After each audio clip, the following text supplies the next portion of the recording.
आज अक्षय तृतीया. सर्वांना अक्षय तृतीयेच्या हार्दिक शुभेच्छा. जनरली इंडियामध्ये फेस्टिव्ह सीझन असतात, तर फेस्टिव्ह सीझनमध्ये लोक सोने खरेदी करतात, इलेक्ट्रॉनिक्सच्या वस्तू खरेदी करतात.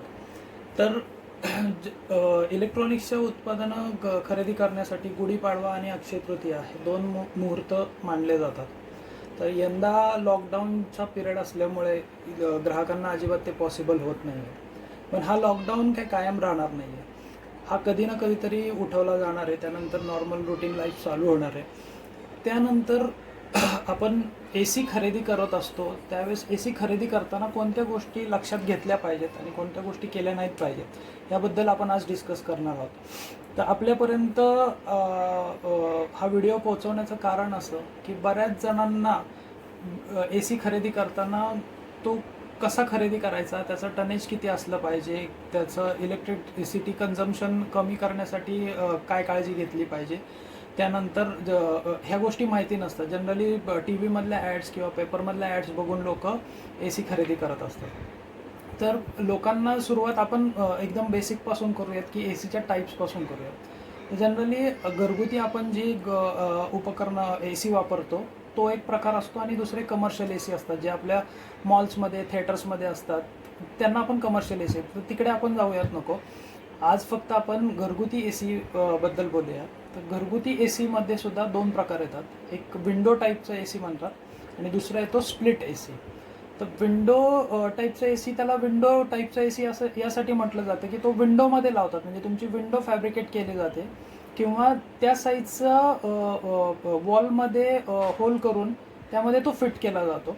आणि दुसरा येतो स्प्लिट. तर स्प्लिट म्हणजे काय, तर त्याचं जे मेकॅनिझम आहे ते स्प्लिट केलेलं असतं. त्याचं इनडोअर युनिट आणि आउटडोअर युनिट असे दोन वेगवेगळे भाग केले जातात. त्यामध्ये आउटडोअर युनिटमध्ये तुमचं फक्त कॉम्प्रेसर युनिट आणि फॅन असतो आणि इनडोअर युनिटमध्ये फक्त इव्हॉपरेटिंग कॉईल आणि ब्लोअर मोटर असते.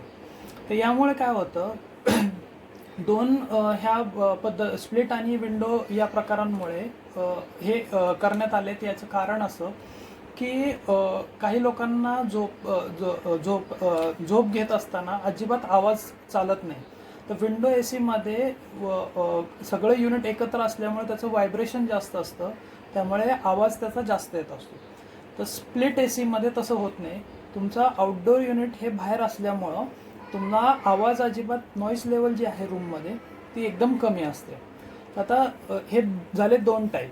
आता ए सी सिलेक्ट करताना काहीचे रूम पॅरामीटर्स कन्सिडर केले जातात, ज्यामध्ये तुमचा एरिया असेल, सिलिंगची हाईट असेल, त्यानंतर डायरेक्ट सनलाईट एक्सपोजर असेल, तर हे कन्सिडर केलं जातं. जनरली 90 स्क्वेअर फुटापर्यंतच्या एरियाला 0.75 किंवा 0.8 टनपर्यंतचा ए सी आपल्याला लागत असतो. 100 ते 125 स्क्वेअर फुटापर्यंत तुम्हाला 1 टन रेकमेंड केलं जातं. 125 स्क्वेअर फुटापासून 250 स्क्वेअर फुटापर्यंत तुम्हाला 1.5 टन रेकमेंड केलं जातं. त्याच्या पुढे 2 टन. जसा एरिया वाढत जाईल, जसा एरिया वाढत जाईल तसं तुमचं टनेज वाढवलं पाहिजे. दुसरी एक गोष्ट ह्यामध्ये कन्सिडर केली जाते की तुमच्या रूममध्ये डायरेक्ट सनलाईटचं एक्सपोजर किती आहे. प्लस अजून एक गोष्ट असते ती म्हणजे की तुमच्या किती वॉल्सवर डायरेक्ट बाहेरून सनलाईट पडतो आहे, तुमच्या सिलिंगची हाईट किती आहे, त्याप्रमाणे त्याचं टनेज चेंज करावं लागतं हीट लोड कॅल्क्युलेट करून. तर हा हीट लोड जो असतो तो एक्सपर्ट्स किंवा तुमचे ए सीचे मेकॅनिक असतात ते तुम्हाला कॅल्क्युलेट करून देऊ शकतात. त्यानंतर दुसरा अजून एक पॅरामीटर असतो, तुमचं युसेज किती आहे, यूज किती होणार आहे. जनरली मार्च, एप्रिल, मे काही लोक आपल्याकडे 3 महिने ए सी वापरतात. काही लोकांना 7 तास, 8 तास, 12 तास ए सी वापरायची सवय असते.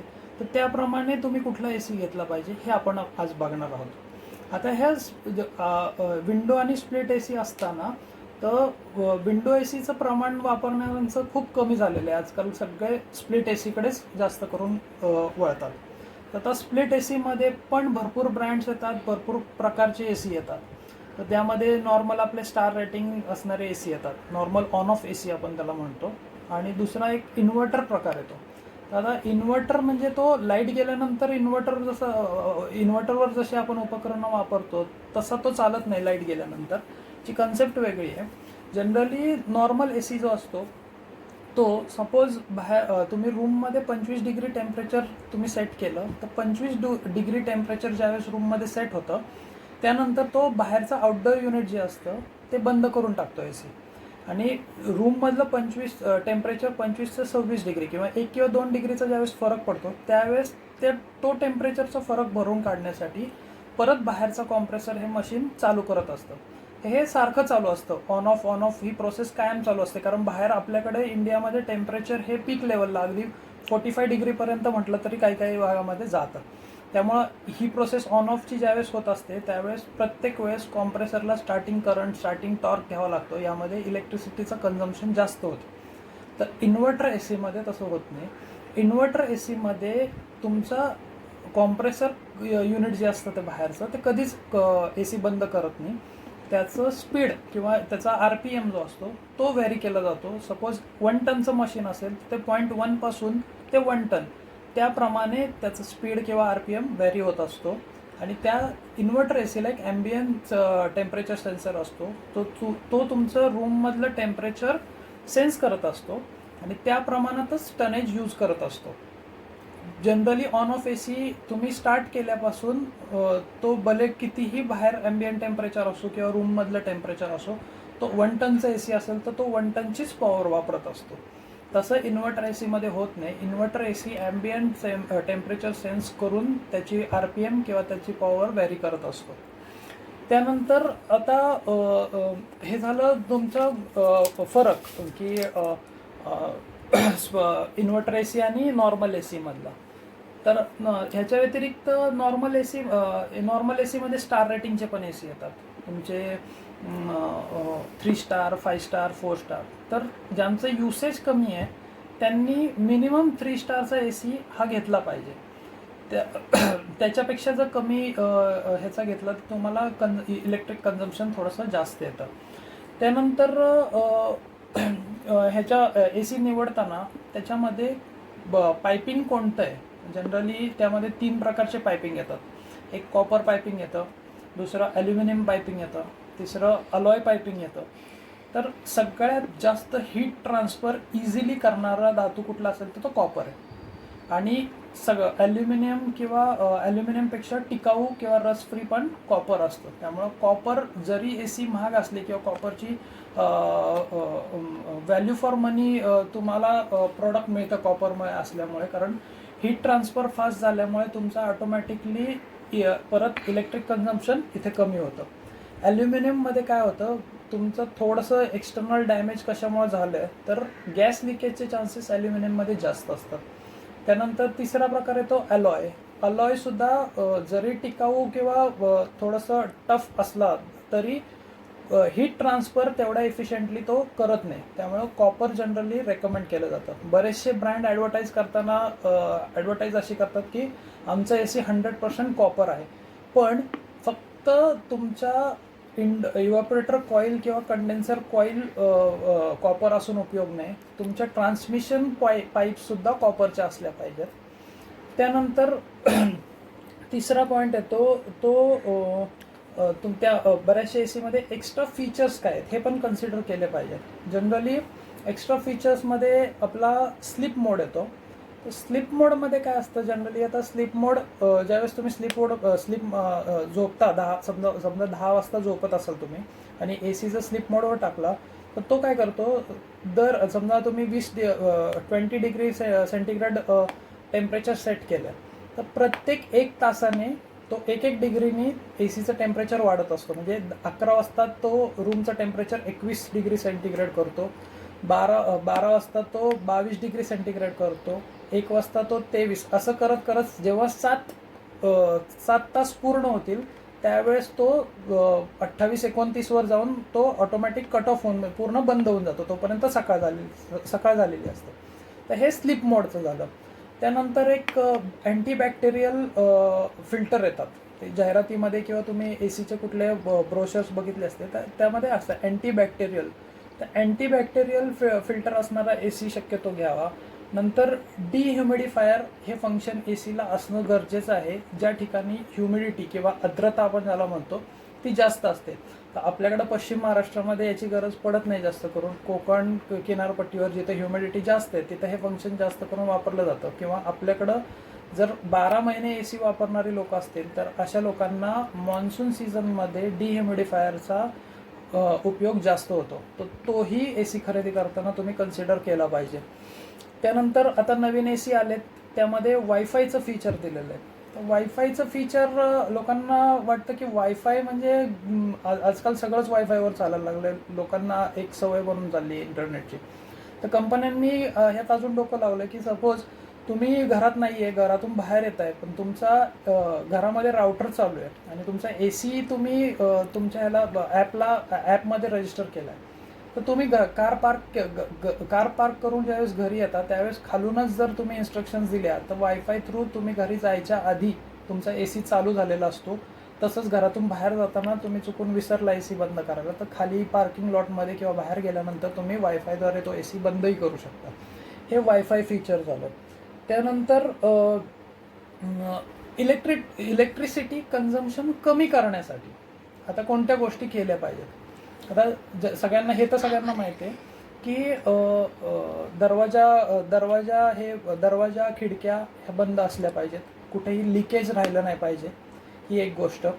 जरी रूममध्ये एंटर होताना किंवा एक्झिट होताना कमीत कमी आपण दरवाजा उघडला पाहिजे, ही दुसरी गोष्ट. आपण इन्व्हर्टर ए सीचाच वापर केला पाहिजे जर आपल्याला इलेक्ट्रिसिटी कन्झम्पशन कमी हवं असेल तर. इन्व्हर्टर ए सी नॉर्मल ए सीपेक्षा तुमचं 60% इलेक्ट्रिसिटी कन्झम्पशन हे कमी करत असतं. रात्री झोपताना स्लीप मोडचा वापर केला पाहिजे ए सीच्या फंक्शनमध्ये. त्यानंतर जनरली लोकांना सवय असते की पूर्ण चिल्ड करून टाकायची रूम, 20 डिग्री 18 डिग्री 19 डिग्रीवरती ए सी लावून सोडून द्यायचा. तर असं करू नका, ते तुमच्या हेल्थसाठीही चांगलं नसतं. नॉर्मली WHO किंवा वर्ल्ड वाईड ए सीसाठी टेम्परेचर हे 24 डिग्री सेल्सिअस हे रेकमेंड केलेलं आहे. तर 24 डिग्री 25 डिग्री किंवा अबोव जर तुम्ही ए सीचं टेम्परेचर वापरलं तर तुमचं इलेक्ट्रिक कन्झम्पशन कमी येतं. त्यानंतर सर्व्हिसिंग आपलं रेग्युलर आपण ए सीचं केलं पाहिजे. वर्षातून तुम्ही जर कंटिन्यू ए सी वापरत असाल तर 6 महिन्यातून एकदा, जर तुमचं युसेज डेली असेल आणि तुमचं 8 तासापेक्षा जास्त युसेज असेल तर 3 महिन्यातून एकदा सर्व्हिसिंग केलं पाहिजे. जर तुम्ही सीझनल ए सी वापरत असाल तर वर्षातून एकदा सर्व्हिसिंग ही केलंच पाहिजे. तर ए सी तुम्हाला जर कूलिंग देतो आहे, पण तुम्ही जनरली लोक काय करतात की कूलिंग येतं आहे मग सर्व्हिसिंगची काही गरज नाही, आपल्याला करायची गरज नाही, तर त्याचा इफेक्ट हा तुमच्या कन्झम्पशनवर होत असतो. त्यामुळे तुम्ही वर्षातून एकदा तरी सर्व्हिसिंग एक्सपर्ट किंवा मेकॅनिककडनं करून घेतलंच पाहिजे. आता आपण येऊया ब्रँड्सकडं की ब्रँड्स कुठले चांगले आहेत किंवा कुठले घेतले पाहिजेत किंवा चांगले लोक किंवा ए सी रेफ्रिजरेशन मधले लोक कोणतं रेकमेंड करतात. आता सगळ्यात पहिला वर्ल्ड वाईड किंवा तुम्ही क्वालिटी प्रॉडक्ट तुम्हाला पाहिजे असेल आणि तुमचं बजेट चांगलं असेल तर 2 ब्रँड, एक ओ जनरल आणि मित्सुबिशी. हे ओ जनरल आणि मित्सुबिशीची quality 100% copper, top to bottom संपूर्ण कॉपरमध्ये ए सी येतात. त्यानंतर दुसरी कॅटेगरी, तुम्ही थोडंसं बजेट कमी असेल तर तुम्ही डायकिनकडे जाऊ शकता, तुम्ही ह्याच्याकडे हिटाचीकडे जाऊ शकता. Hitachi is also good brand. त्यानंतर मग आपलं व्हॅल्यू फॉर मनी प्रॉडक्ट पाहिजे असतील जे आपल्या इंडियामध्ये जास्त चालतात, त्यामध्ये मी सगळ्यात बेस्ट आणि एव्हरग्रीन कुठला प्रॉडक्ट असेल तर ए सीमध्ये लॉयड, दुसरा सॅमसंग, तिसरा LG, चौथा ब्लू स्टार, पाचवा वोल्टास. या 5 कंपन्यांमधलं कुठल्याही ब्रँडकडे तुम्ही जाऊ शकता. त्यातले त्यात मी रेकमेंड करेन Lloyd is the best choice for you. तर हे बघितलं आपण संपूर्ण आज या व्हिडिओमध्ये ए सीचा रिलेटेड. असेच काही लॉकडाऊन चालू असेपर्यंत आपल्यासाठी व्हिडिओ आपल्यापर्यंत पोहोचवण्याची इच्छा आहे. धन्यवाद. पुन्हा एकदा अक्षय तृतीयाच्या आपल्या सर्वांना हार्दिक शुभेच्छा.